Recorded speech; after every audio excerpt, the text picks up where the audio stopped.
बिस्मिल्लाहिर्रहमानिर्रहीम। आज की वीडियो में हम चैप्टर नंबर 2 एक्सरसाइज 2.3 के एमसीक्यूज हैं वो देखेंगे। सबसे पहला एमसीक्यूज है, एक मुस्बत अदद का डैश वो मुस्बत अदद होता है जिसका मुरब्बा दिया गया अदद होता है। तो ये ऑप्शन डी है, जज़रुल मुरब्बा। दूसरा एमसीक्यूज है, जज़रुल मुरब्बा की अलामत है। तो इसमें 4 ऑप्शन आपको नज़र आ रहे हैं। पहला तो स्क्वायर है और दूसरा ऑप्शन ये जज़र की साइन है, अलामत है, आपने इसको टिक करना है। जबकि तीसरा जो क्यूब है और आखिरी बॉक्स ब्रैकेट्स लिखी गई हैं।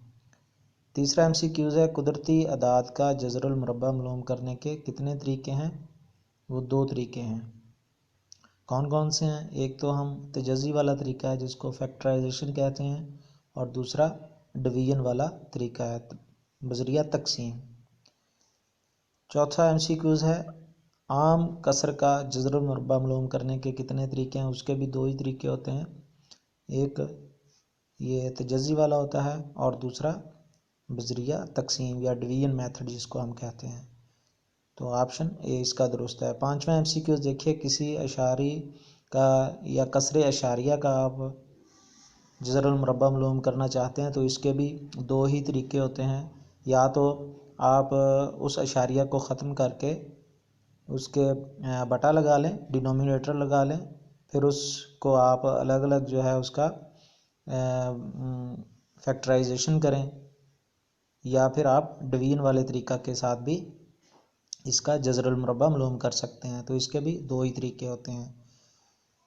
छठा क्वेश्चन देखिए, किसी कसर है आपके पास 4/9 में शुमार कनिंदा है। तो याद रखिए, बटे के जो ऊपर होता है वो शुमार कनिंदा होता है और बटे के नीचे जो है उसको मुखरज बोलते हैं। इंग्लिश में शुमार कनिंदा को हम नॉमिनेटर कहते हैं, जबकि जो बटे के नीचे है मुखरज जिसको कहते हैं उसको डिनोमिनेटर कहते हैं। तो इसमें शुमार कनिंदा 4 है। सातवां एमसीक्यूज है, इसमें 2/3, इसमें मुखरज आपने बताना है, मतलब डिनोमिनेटर बताना है, तो वो 3 है।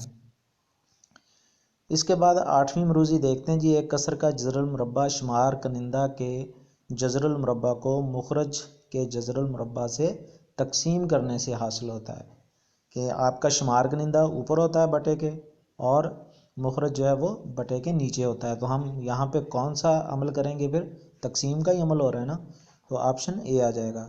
इसके बाद 9वीं मरूज़ी देखते हैं, जब अमल गैर मुख्ततम हो, मतलब हम किसी भी कसर को हल कर रहे हैं, किसी भी बटे वाली रकम को हल करते हैं, तो या तो आंसर हमारा जो आ रहा है वो अशारिया के बाद स्टॉप हो जाता है, मतलब तकसीम का अमल रुक जाता है, मज़ीद तकसीम नहीं होती, रिमाइंडर हमारा ज़ीरो आ जाता है, तो उसको हम कहेंगे ये मुख्ततम कसर है। अगर तकसीम का अमल नहीं रुक रहा तो उसको गैर मुख्ततम कहते हैं। तो इसने लिखा है कि जब अमल गैर मुख्ततम हो तो हम बाकी हासिल नहीं कर सकते।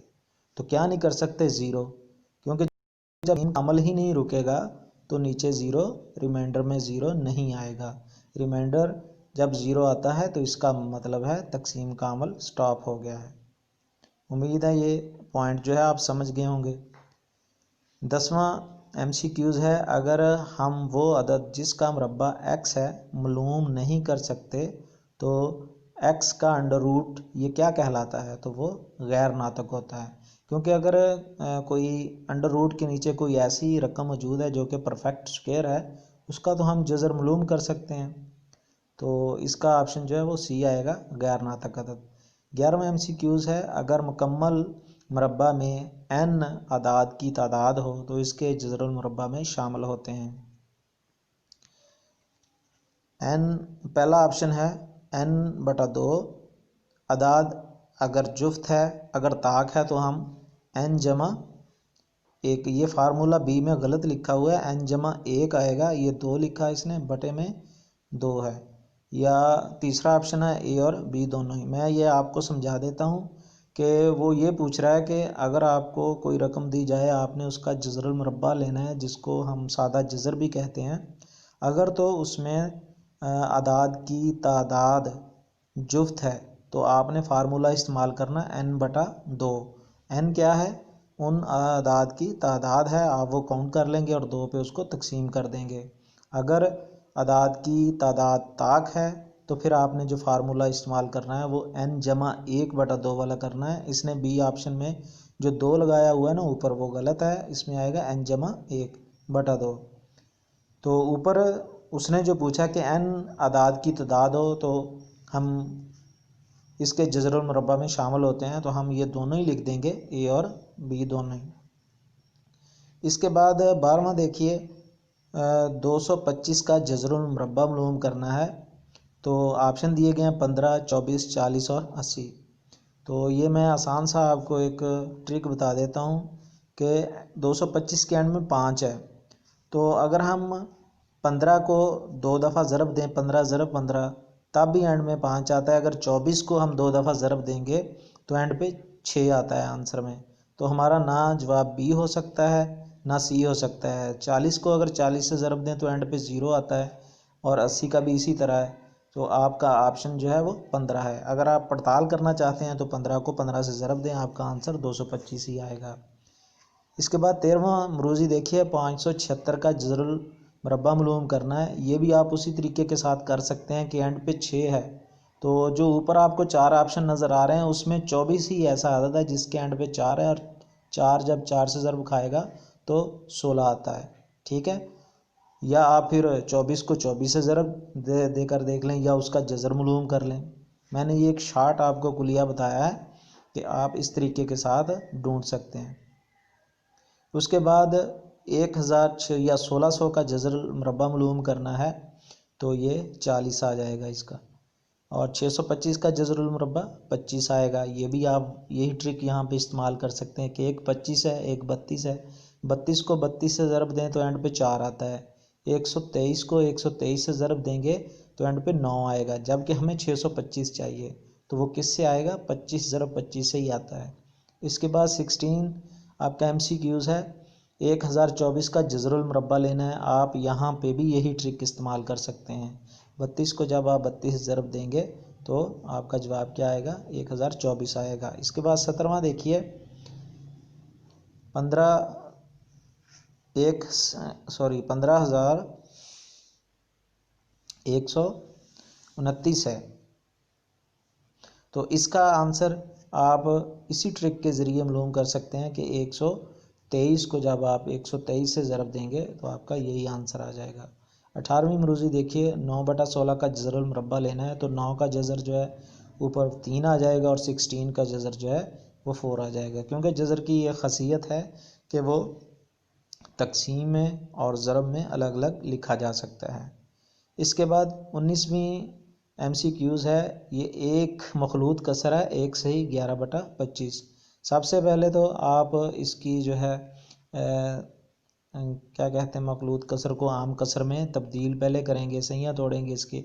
25 1 से ज़रब खाएगा और 11 जो है उसमें जमा कर देंगे, फिर आपने इसका जज़र मालूम कर लेना है। या इस जगह पे भी आप शार्ट जो ट्रिक मैंने पहले बताई थी वही इस्तेमाल कर सकते हैं कि इसके एंड में 25 है, बटे में 25 है, तो उसका जज़र मालूम करेंगे तो वो 5 आएगा, जबकि बाकी किसी के बटे में 5 नहीं है। तो आप डायरेक्ट ही ये जुज़ इसका टिक कर सकते हैं। 20वीं मरूज़ी देखते हैं जी, 169/299 का जज़रुल मुरब्बा मालूम करना है। तो ये भी बिल्कुल आसान है। 169 जो है वो इसका आंसर 13 आता है, और 299 का 17 आएगा। इसके बाद 21वीं मरूज़ी देखिए, 9 से ही 67/121 है। तो आप वही ट्रिक इस्तेमाल कर सकते हैं। 121 बटे में है तो उसका जज़र कितना आता है? 11, और 11 जो है ऑप्शन डी में है, तो आप डी को टिक कर देंगे। इसके बाद 64 का जज़रुल मुरब्बा लेना है, तो उसका आंसर आ जाएगा 8, और 2.225 है, 2.25 है, इसका जज़रुल मुरब्बा मालूम करना है। तो आप अशारिया वाला डिवीजन मेथड के ज़रिए भी इसको हल कर सकते हैं, या इसका अशारिया ख़त्म कर लें, बटे में आपके 100 आ जाएगा, और 225 का जो जज़र है वो 15 आएगा, और बटे में जो 100 था उसका 10 आ जाएगा। तो 10 का एक दर्जे बाद अशारिया जब आप 15 में लगाएंगे तो 1.5 आपका आंसर आ जाएगा। 24 जो है इसमें अब आपने वो फार्मूला इस्तेमाल करना है n/2 वाला या n/1/2 वाला।